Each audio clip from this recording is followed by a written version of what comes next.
Hello everyone.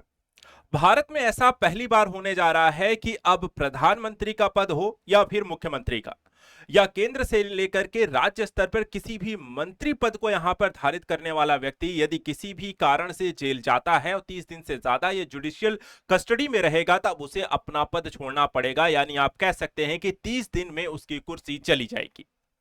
अगर ऐसा संभव होता है तो ये अब तक का सबसे बड़ा यहां पर ऐतिहासिक कदम होने जा रहा है कि भारत में जो राजनीति का अपराधीकरण हो चुका है, वो अपराधीकरण कहीं ना कहीं इसके माध्यम से खत्म हो जाएगा। लेकिन होगा ये कैसे संभव? देखा जाए तो हमारा जो संविधान है, जब तक उसमें किसी तरीके के प्रावधान है, उसी के अनुसार प्रशासन कार्य प्रक्रियाएं चलती हैं। लेकिन संविधान में ऐसा कुछ है नहीं। इसको लेकर के अब लोकसभा में 3 बिल लेकर आए जा रहे हैं, जिसके माध्यम से ऐसा होना संभव बनाया जाएगा।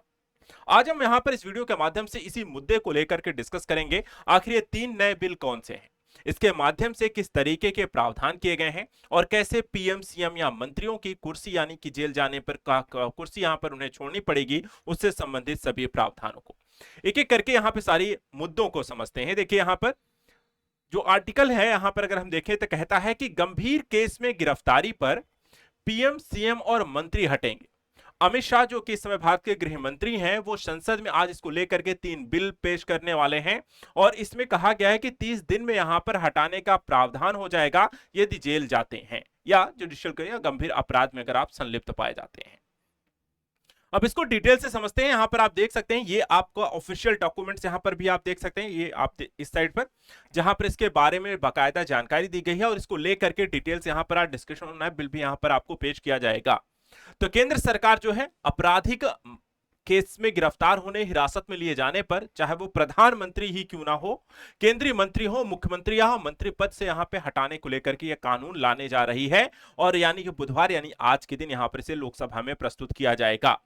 अब इस बिल के प्रावधानों पर अगर आप नजर डालें, जो साफ साफ यहाँ पे कहता है कि चाहे वो पद इस इतने बड़े यहाँ पे संवैधानिक यहाँ पे जो पद हैं, उसको भी अब तक यहाँ पर देखा जाए प्रधानमंत्री, मुख्यमंत्री या फिर मंत्री पदों पर काबिज व्यक्तियों पर आपराधिक केसेस यहाँ पर चलने को लेकर के जेल जाने के प्रावधानों पर उन्हें पद यहाँ पर बने रहते थे, और या फिर वहां पर कार्यवाही चलती रहती थी, तब भी वहां पर वो पद पे बने रहते। तो ये बहुत बड़ा यहाँ पर कदम होने जा रहा है। अब इसमें कहा गया किसी को भी गंभीर अपराधों के लिए अगर गिरफ्तार किया जाता है, जिसमें कम से कम 5 साल की जेल अगर सजा हो सकती है, तो उन्हें लगातार 30 दिनों तक या हिरासत में रखा जाता है, तो 31वें दिन ही उन्हें यहां पर पद से हटा दिया जाएगा। और इसके लिए यहां पर आप देखें, ये है आपका revise list of government business of Wednesday. यहां पर जो है 3 तरीके के यहां पर देखिए टोटल 4 बिल यहां पर आपको प्रस्तुत किए जाने हैं, जिसमें से the constitution 113th amendment bill 2025, the government of union territory amendment bill 2025, the Jammu Kashmir reorganisation amendment bill 2025। इन 3 बिलों में संशोधन करके इन प्रावधानों के यहां पर लागू कर दिया जाएगा।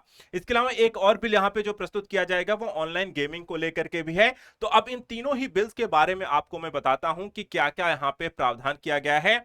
सबसे पहला जो बिल यहां पर है, गवर्नमेंट ऑफ यूनियन टेरिटरीज संशोधन बिल 2025। इसमें कहा गया है कि केंद्र सरकार के मुताबिक अभी केंद्र शासित प्रदेशों में government of union territories act 1963 जो संचालित हो रहा है, इसके तहत कहा गया है कि गंभीर आपराधिक आरोपों के कारण गिरफ्तार और हिरासत में लिए गए मुख्यमंत्री या मंत्री को प्रावधान उनको पद से हटाने का कोई प्रावधान नहीं है।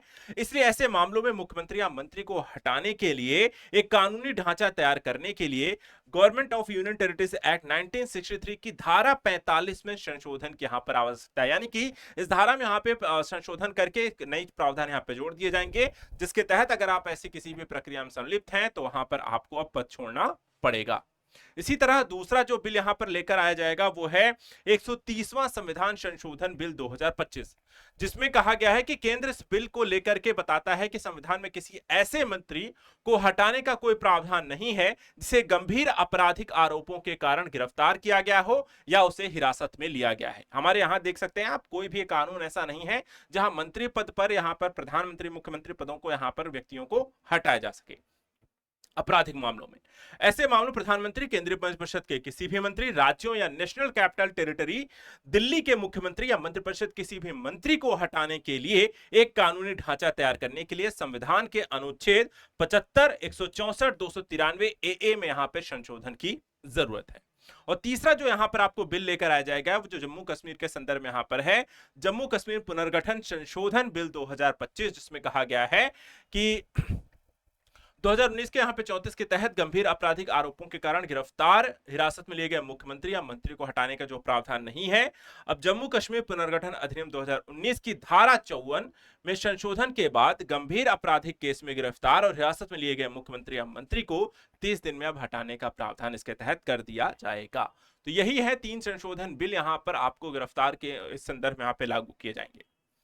ये बिल लाया क्यों गया, ये भी एक बड़ा मुद्दा है कि और लाने में इतना टाइम क्यों लगा। देखा जाए तो आपको केजरीवाल की गिरफ्तारी हो गई थी और वो गिरफ्तारी होने के बाद भी उस पद पर बने रहे थे, जिसके कारण सरकार के द्वारा इस बिल को यहां पर लेकर आया गया है और इसका ही कारण आने वाले समय में ऐसे किसी भी प्रकार की प्रक्रियाओं से, स्थितियों से निपटने को लेकर के भी से लागू कर दिया जाएगा। यानी कि केंद्र सरकार का मानना है कि तीनों बिल जो हैं लोकतंत्र सुशासन की एक शाख को मजबूत करने का भी काम करेंगे। संविधान के तहत केवल दोषी ठहराए गए जनप्रतिनिधियों को ही पद से हटाया जा सकता था। मौजूदा कानूनों में संवैधानिक पद पर बैठे नेताओं को हटाने को लेकर के कोई भी स्पष्ट व्यवस्था नहीं थी, जैसा कि हमने दिल्ली के सीएम केजरीवाल के ईडी के मामले में गिरफ्तारी के बाद भी उनका पद पे बने रहना। जमानत के बाद उन्होंने इस्तीफा दिया। तमिलनाडु के मंत्री वी सेंथिल बालाजी ने भी विभिन्न आरोपों में गिरफ्तारी के बाद आने अपने पद पर यहां पर इस्तीफा उन्होंने भी नहीं दिया था। तो अब यहां पर जब ये बिल यहां पर आपको पेश कर दिए जाएंगे, इन्हें लागू कर दिया जाएगा, तो ऐसा यहां पर आने वाले भविष्य में होना संभव नहीं होगा। और भारत में आप कह सकते हैं कि जो राजनीति का एक अपराधीकरण बना है, जो संवैधानिक पदों का दुरुपयोग किया जाता है वहां पर भी, और अपराधियों को एक तरीके से जो संरक्षण यहां पर मिल जाता है ऐसे पदों पर होने के कारण, उन्हें भी अब यहां पर एक सही तरीके से यहां पर कानून व्यवस्था के तहत यहां पे सजा मिलने के प्रावधानों को और इन संवैधानिक पदों की गरिमा को बनाए रखने में ये बिल यहां पर महत्वपूर्ण होने जा रहे हैं। आम जनता जहां पर इसका मेरे ख्याल से सभी यहां पर स्वागत करना चाहिए। ऐसे बिलों को यहां पर बहुत पहले से ही लागू करना चाहिए था, संविधान में कहीं ना कहीं इसका उल्लेख किया जाना चाहिए था, जो कि नहीं किया गया। देर आए दुरुस्त आए कहने के संदर्भ में हाँ, हो सकता है पार्टी और अपराधी के जो गतिविधियों से संलिप्त लोग हैं वो इसका विरोध करें, लेकिन कहीं ना कहीं आम जनता के दृष्टिकोण से देखें, जिन्हें छोटी छोटी गलतियों के लिए भी सजा के बड़े बड़े प्रावधान किए गए हैं, लेकिन यहां पर अब ऐसे स्थितियों में भेदभाव कानून के समक्ष नहीं होना चाहिए। तो आज ऐसे ही करंट न्यूज एनालिसिस के तहत ऐसे ही इंपॉर्टेंट टॉपिक्स के लिए आप हमारे साथ लगातार बने रहें। आज के लिए इतना है। Thank you so much and good luck.